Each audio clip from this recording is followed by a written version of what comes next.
What is hell? Welcome to Remind Us. My name is Aiden. Today, I would like to talk about my definition of hell. And I'll tell you why I want to do that. Um, I have never read the whole Bible from start to finish, but when I was young, I went through a Bible study for children, obviously. And that was quickly one of the questions that I got for myself. Wait, what is hell? Like, it sounds terrible. But as I've already said, now I am 38 years old, of course, and I've had all that time in my life to really study everything that I was trying to find an answer for. And what is hell is one of those things, or at least it was. So I actually Googled all the quotes from the Bible that describe hell because I was looking for an actual description in the Bible. And I have my phone laying here. I'm going to read you out some of the descriptions that they give in hell. I'm not gonna add all the chapters and the authors, but everlasting fire, eternal damnation, hellfire, damnation, shall be damned, damnation of hell, resurrection of damnation, furnace of fire, the fire that shall never be quenched. The fire is not quenched, where their worm dies not, wailing and gnashing of teeth, weeping and gnashing of teeth, torments, tormented in this flame, place of torment, outer darkness, everlasting punishment. So, those are some of the descriptions that I have found that apparently came straight from the Bible. And it says the chapter and the verse of every one of these phrases when I Googled it. So, for all I cared, I did not find that a sufficient description of what is hell. And of course, I'm older now and I have been around friends that are very, very religious and they read and study the Bible continuously. And I think that is a great thing. I mean, if any book, not just the Bible, is of any benefit to you and you feel it makes you a better person, you should absolutely read the book. But I was looking for more. And I would like to say that I think a lot of the stuff in the religious text is heavily misinterpreted, maybe, or it is written in, I don't want to say a code, but they use words that we now in the modern day use differently, or we have way more definitions for them. For example, how easily do we say, oh, traffic is hell today? So are we saying that everybody on the road is in hell? No, we're actually saying traffic is terrible. We don't like it. We're suffering it. And I think what they did in the Bible is very similar to that. I would also like to say that I personally am absolutely convinced that our human body is Earth. So are we an entire planet? No, but our body is a temporary vessel made out of the earth. And if you see all these descriptions in the Bible, and not just about hell, everything, if you consider that your body is the temple that was built for you to honor, a lot of things start coming to you in a different perspective. So, what is hell? I believe it is the place that we create out of our own free will when we suffer. And I'm going to be making a lot of videos regarding consciousness.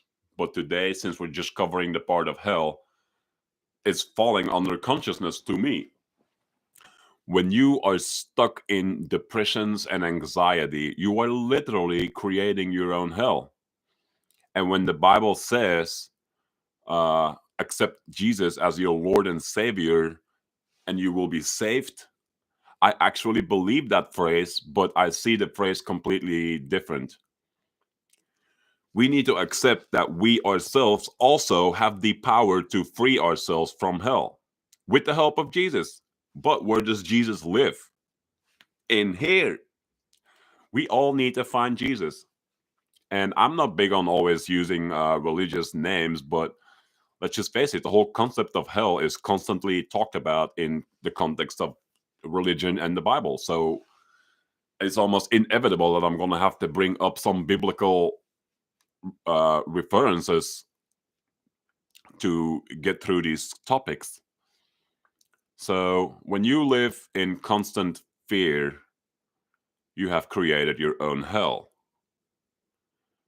When you live constantly in thoughts that are negative, that is a form of hell.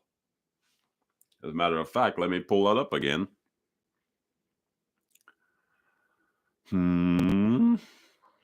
See, place of torment, like this is what I mean. If your body is earth, then you have created the place of torment in yourself. I can go through all these quotes and I can just completely link them to ourselves. You know, damnation of hell and people shall be damned. That is what I mean. Like we can completely do this to ourselves. And the easiest way to free yourself from this hell is to just, it's easy to say to just sit and meditate, like calm your mind and observe your thoughts. But that is the hard path and the path that works. Until you sit down and look within yourself, everything that troubles you, you will be in a self-created hell. That is how I see it. So I was young, of course, and I also realized that thinking, and this is something that's not taught anywhere, we have free will. Free will. And I'm going to have to make a video on that too. What is free will really? But our free will allows us to live in heaven or live in hell or both. But why would you want to be in both? All the great masters, and I include Jesus in there, they preached a message of love only.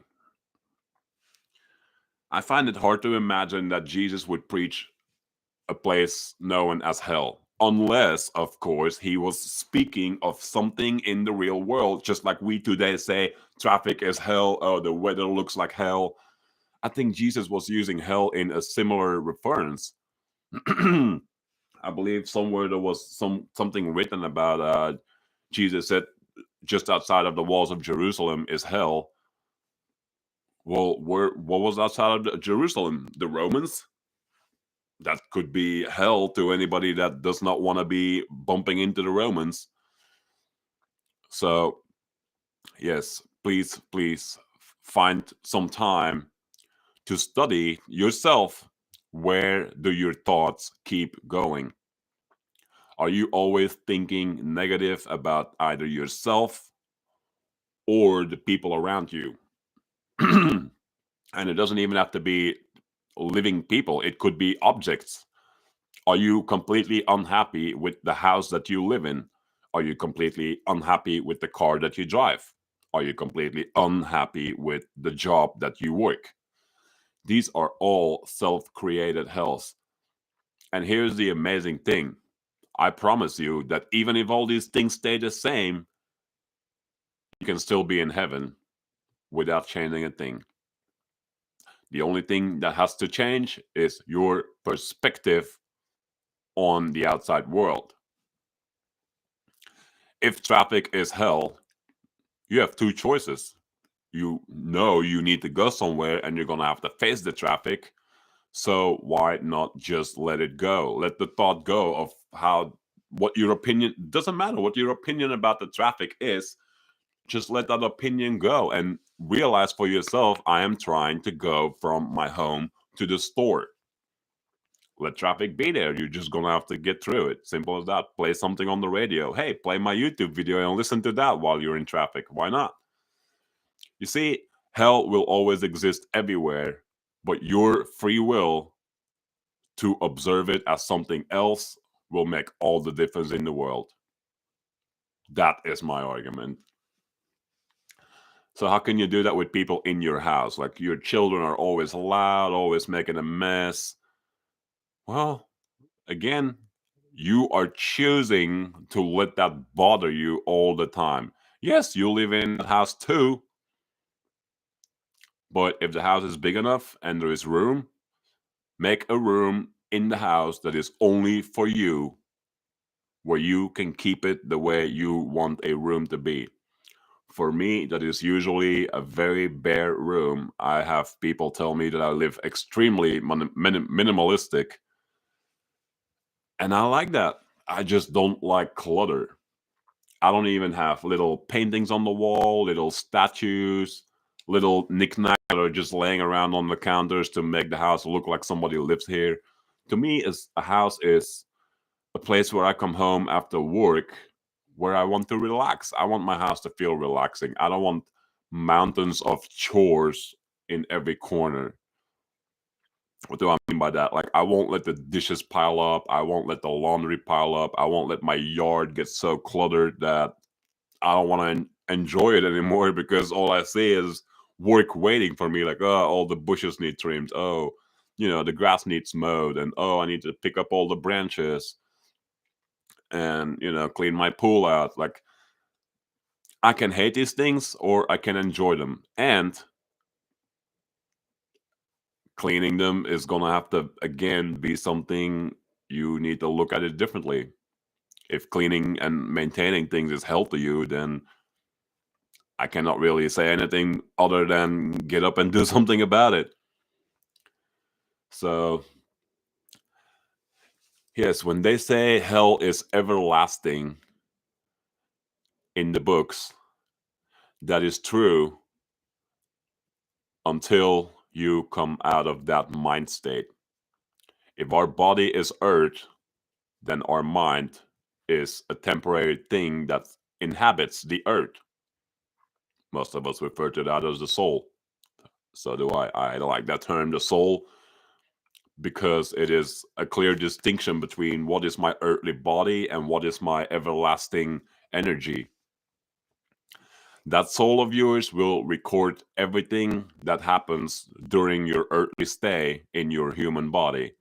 But it is also the thing that survives the expiration of your human body. That is why I think it is important that we learn to see the world through a different set of eyes. I want to go back to that long text again because this wasn't just quotes, they also gave some descriptions, and I think I kind of understood what they meant by it. Hmm. Excuse me, give me 1 second here. Mm-mm-mm-mm.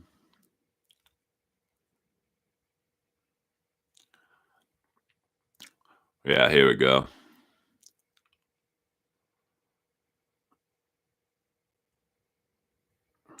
Jesus Christ says in Mark 9, verse 43 to 47, and if thy hand offend thee, cut it off. It is better for thee to enter into life maimed than having two hands to go into hell, into the fire that never shall be quenched. And if thy foot offend thee, cut it off. It is better for thee to enter halt into life than having 2 feet to be cast into hell, into the fire that never shall be quenched. And if thine eye offend thee, pluck it out.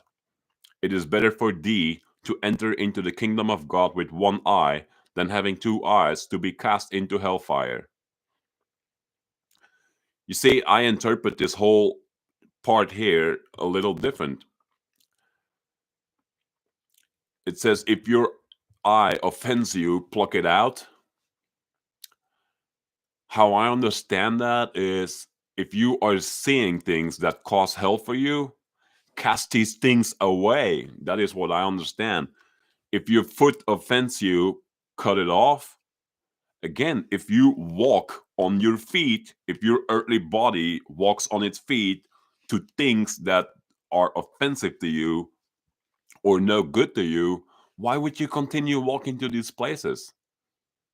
You say, if you keep walking to a bar where you know every weekend there is a fight, there is some disruption, or you walk places that are constantly seen by the police because there is always trouble, these are quote unquote hell places, but you choose to walk there. You are choosing to walk into a hell. I think that is what these verses mean. They are just written so plain and simple, it is easy to see why people take this literally, because it literally says, cut your foot off if your foot offends you. But does that make sense to you? Like, this is such a cryptic statement. It's a cryptic statement. And although it could be taken literal, because you could cut your foot off, it's not that difficult. I just see it completely different. If you look at things that are offensive to you, why would you keep looking? Free will. You have the choice to look somewhere else for heaven, essentially. Look for heaven or look for hell. So, yes, he spoke of cut off your foot, cut off your hand. So, the hand part, we can do amazing things with our hands. We can help people. We can pray with our hands. That's a good thing. Or we can do very bad things with our hands. So when we do a bad thing and we don't like what we did, that is again our consciousness that is ticking inside of our head. And when we struggle with these things, again, we create our own hell. So instead of cutting off your hand, I suggest you re-educate your hand and focus on what you can do with them that is less disruptive to people around you and to yourself. When you work your garden and make it more beautiful and relaxing, when you are loving to your partner and your kids by helping them with your hands, like, give your partner a back massage or make your partner a very healthy dinner. These are things that you do with your hand. But if you raise your hand in anger, and I believe that is spoken of in the Bible quite often too, then you are again creating a hell. So be mindful of everywhere you go, everything you do, everything you look at. And I would argue that just looking at things, you are the observer. You can look at anything, even things that appear bad, like when you see two people fighting, but you're not involved, you just happen to see it from a distance. Are you now in hell because you saw that? Are your eyes bad for you? No. All these things are speaking of your senses. Your hands are the sense of touch. Your eyes are the sense of seeing. You have your ears for hearing, your nose for smelling. What they are trying to tell you is everything that goes on around you, you have a choice whether you take that personal or you let it go. And everything that you take personal is a form of creating a small piece of hell. This hell they speak of, I am convinced it is a place that they create inside of your head. God is a loving God. Jesus is a loving teacher and the Son of God. I cannot fathom that they would literally make a place called hell. But I can very easily fathom that we create hell for ourselves. I know I keep saying that here over and over, but this video is about what is hell. So I'm trying to give you explanations and examples of where you could actually find hell in real life. But you are not going to find a room smelling like sulfur, full of damned, wailing souls gnawing their teeth. You are going to find hell by not even seeing it. You're going to live it instead. And I've been giving you examples on how you can live hell. It is just what you do to yourself. There are ways out of hell. And of course, one of the ways that the Bible keeps saying over and over is accept Jesus as your Lord and Savior. That is indeed a way. And I am also adding to that, accept that you are not perfect, and accept that you can also find heaven by departing from hell. Stop thinking about everything that keeps your mind occupied with useless information. Completely useless. Does it really benefit you to judge traffic as hell?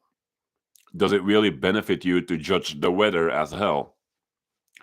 For traffic, get out there and just take your time. Don't push the cars in front of you. Don't, make gestures with your hand. Just focus on what you're trying to do. You're trying to go to the store. Forget that you want to get there in 5 minutes. It takes however long it takes. The weather, you cannot change it, but you could go into your closet. Maybe you'll find a raincoat. If you don't have a raincoat, maybe you have an umbrella. Or me, as a spiritual person, I might actually take my shirt off and just go stand in the rain to enjoy it. That is how you can convert seemingly hellish things into beneficial for you things. The traffic didn't just become beneficial. I'm simply saying you changed your perspective, or you essentially made the traffic invisible to you, to your consciousness in a sense. The traffic will be there. Of course, there is always the physical world, and it will be there. I'm just saying your perception of the world changes everything. Everything that looks or appears bad, I promise you, it's only your inner judgment that makes it so. I would like to say some more examples of what could be hell, but it would all be one word descriptions, such as depression. Depression is a self created hell, and I really think that is often what they are talking about when the Bible brings up hell. Because depression is something a lot of people struggle with on this world.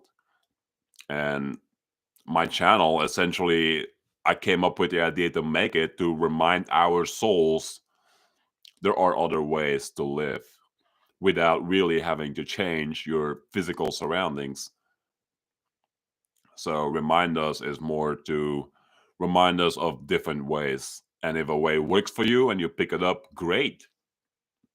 If it doesn't work for you, maybe somebody else will put you on that path to a better state of mind. I never said I'm perfect, but I have found for myself what works, and all I'm doing now is sharing that part of me and the wisdoms that I have found along the way to live a more peaceful state of mind or a meditative state of mind. I've often thought that meditation and prayer are very similar to each other. They are a way of seeking inner wisdom, seeking inner guidance, and to get out of your unstoppable train of thoughts that come from all directions all day long.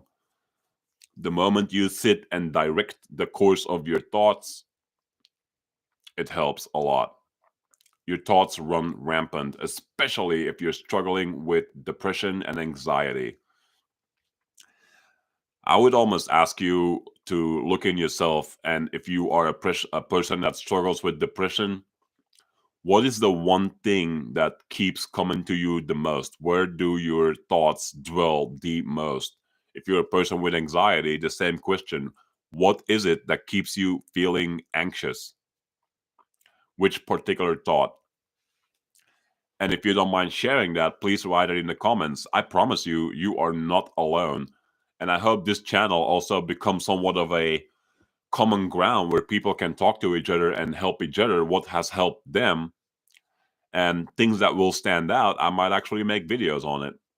So yes, please do comment. It will help not just me to make videos, but also everybody who's looking at the videos. You guys can listen to each other and learn from each other. You can remind each other. That is what I am doing with this channel. I am not the only one here that wants to remind us of things. I want everybody here.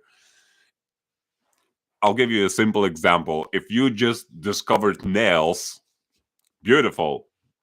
Someone out there discovered a hammer. You see where this is going? Nails are useless without a hammer. A hammer is almost useless without nails. I mean, sure, you can split bricks in half and whatnot with a hammer, but you see what I mean? All of us combined have the solution to all of our combined problems, and all we have to do is find the common ground and try to do it in ways that are the least precise. How do I want to explain that? You see how the world is just completely divided nowadays by just about anything you can think of: race, gender, religion, nationality, even age. Like, young people don't want to be with old people don't want to be with young people because we all look at each other differently. Young people think the old people are stupid for doing stuff a certain way, while the older people say the young people are stupid for not doing anything in any particular way. You see, hell will continue to exist as long as we cannot all just realize we're just souls here living a human life. And we just need to all come together to do that in a peaceful way. And hell will always be here too, for as long as people don't figure out how to get along with each other, how to find common ground. I live in a neighborhood. It's a very nice neighborhood. Everybody has a whole yard around their property. So I keep looking that way because today I am actually filming with natural outside light, whereas the first two videos were made with inside light, electric light, I should say, inside light. Wow.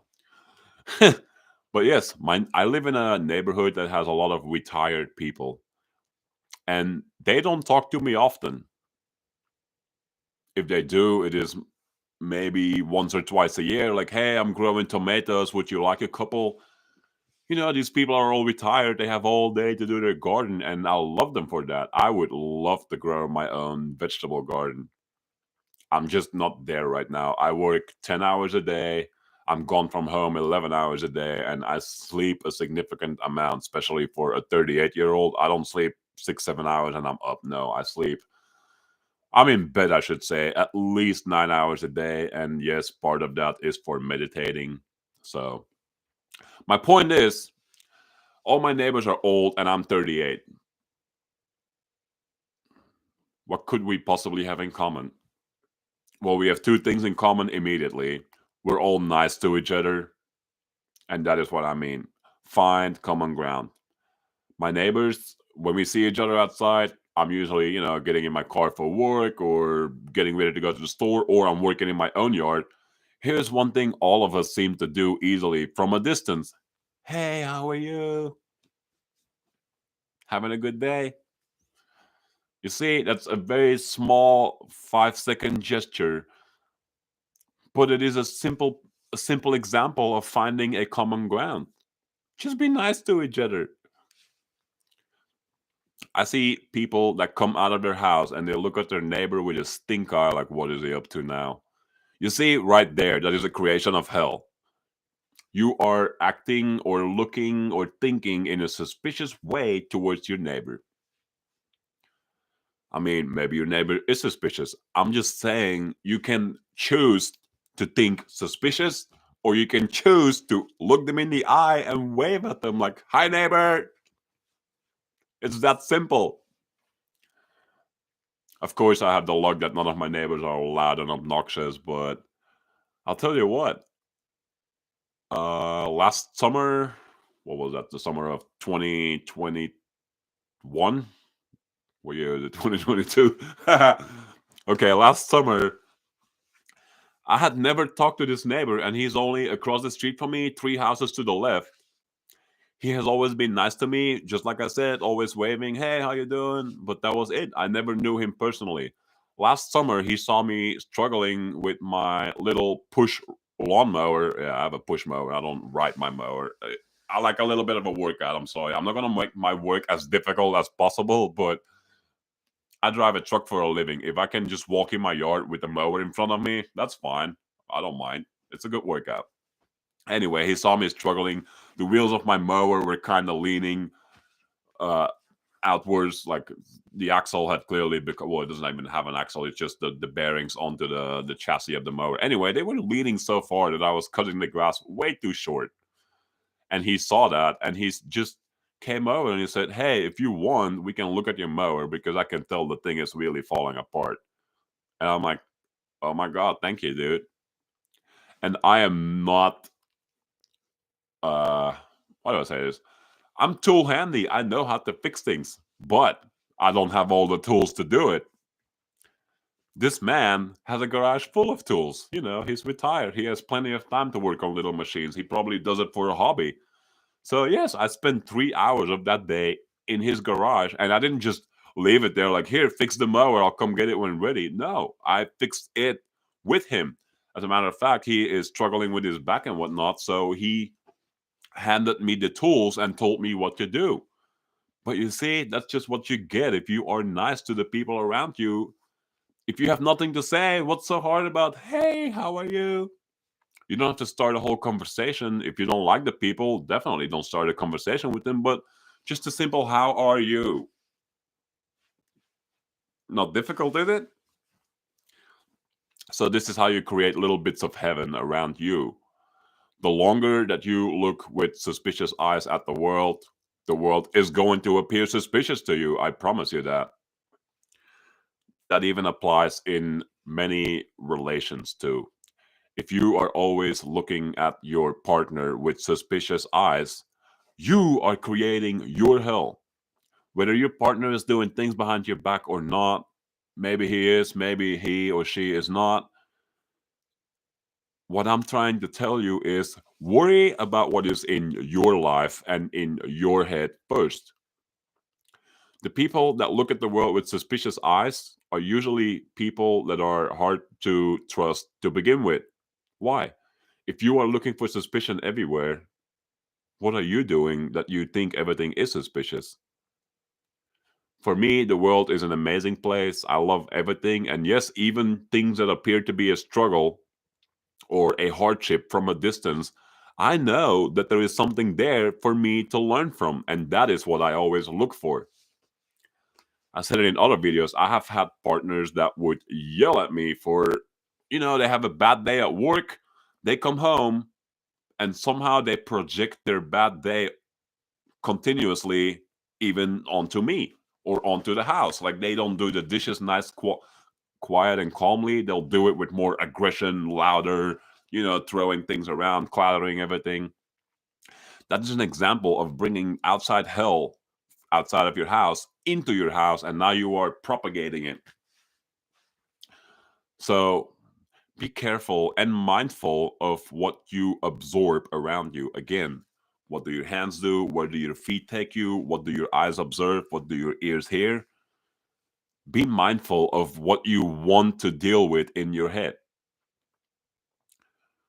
So when you hear things that are not good, should you just, cover your ears and walk away? La la la la la. No, you can actually listen and be mindful, but do it in a way that you take it not personal. That is very hard to do because I said it in the previous video, the whole world happens to us. So we have to take everything personal. And I told you guys, change that whole concept and let it all happen for you. You see, a farmer is growing probably a few dozen different foods. These foods don't happen to you, they happen for you.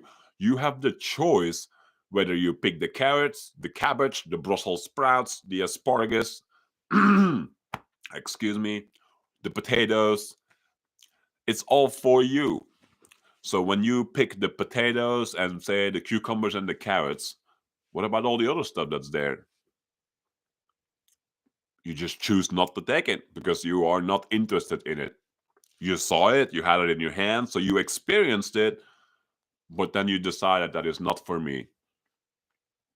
You see, those are simple little examples that I want to give to show you where you can apply that everywhere else. Should you listen to people that are annoying? At least for a little bit, yes. If nothing else, they are reflecting something inside of you. If it irritates you what they're saying, it is something that you must have struggled with in the past too. Maybe in a different life, who knows? So, yes, be mindful of what you pick up and always be present in the moment, but don't take the moment home with you or on the road with you. That's not how you have inner peace. Inner peace is simply to have a clear mind all the time. The world will continue to happen whether you focus on it or not. It's as simple as that. I choose to focus on either the good things, and if it is a calm, nice, quiet day where there is nothing particular going on, I will even focus on myself. What if I struggled with in my life? And I told you guys, thinking isn't necessarily good. And I don't do this very often anymore, like maybe once a month. When I'm bored, I might just investigate inside myself, like what am I struggling with? What is bothering me? Everything seems fine. Beautiful. Let me go do some dishes.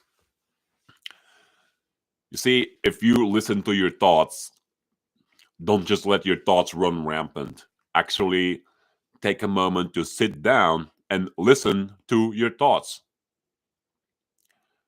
Now, if you're having depressed thoughts and your thoughts are constantly telling you that you should kill yourself, don't listen to that. But I am arguing, hear what your thoughts are saying. If that is a thought you are having often, why are you having that thought? That is what you need to do with this process. You need to find the source of the thought. What is causing you to feel that thought? Think that thought. Have that thought. Find the source of that. That is the source of your hell. And again, change your perspective. Once you find the source, then you know not to look there anymore. This takes time. This takes a lot of time, guys. Like this won't happen overnight, over a week, not even a month. Most people are old age by the time that they figure out, oh my God, you can just enjoy life all your life. Why did I struggle through all these things? My relations, my jobs, why did I hate everything? And I find that a sad thing to hear. But the road is there. We just have to find it. As long as you keep just getting distracted by things happening on your left, your right, above and below, and in front and behind you, you're never going to see the road. So I'll say it one more time. Hell is a place we created inside of us. How is it created? By your perspective on the outside world. If everything outside of you looks bad and suspicious and annoying to you, that's your hell. Welcome. And I would like to say, find out why that hell is important to you. If it is not important to you, as Jesus said, cast it off and get rid of it. I'm saying the same thing. If you don't need that stuff in your head, why keep dwelling on it? Let it go.